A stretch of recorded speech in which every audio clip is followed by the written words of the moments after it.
The third piece of technology I want to talk about is Remind, and I've seen a couple other people list this too. It's basically a communication application. So what it does is it allows teachers or students to all be gathered on one site, and you can send out reminders essentially, which is why it's called Remind.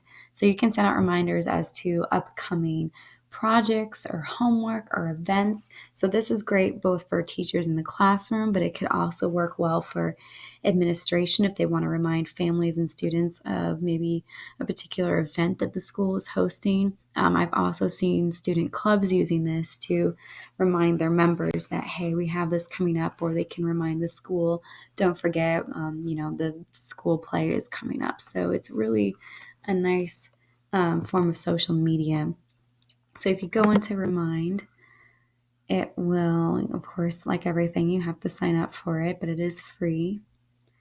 So I believe I already signed up, so let's go to login. And it gives you a little rocket as you're waiting. So you log into Remind, and it'll ask you to create a classroom, and you'll have to populate it with your students and also with your parent email. So that's maybe the most time-consuming aspect of this program. I apologize for my slow-moving computer.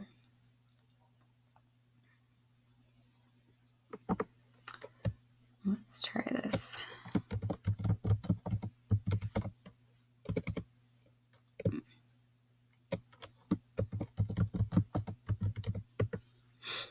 And it doesn't like me, so maybe I can log in with Google. You can also do that. So I'll log in with my Google address.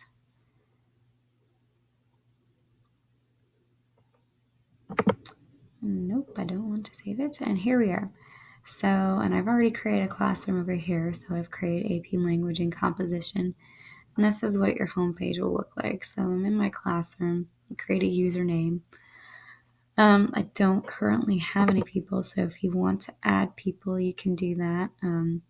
Either type it in, and it shows you ways you can add people.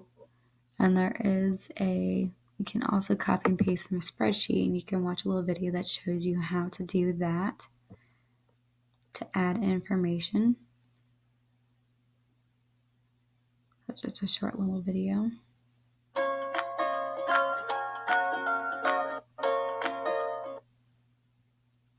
Which doesn't want to load.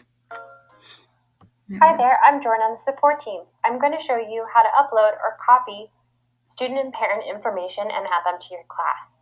You will copy their name and cell number or email from a spreadsheet or a CSV file.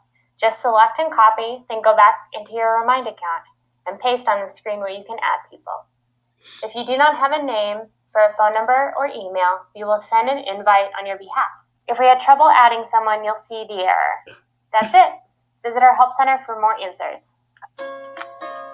Okay, so that was a short video. You can obviously type in their names too. So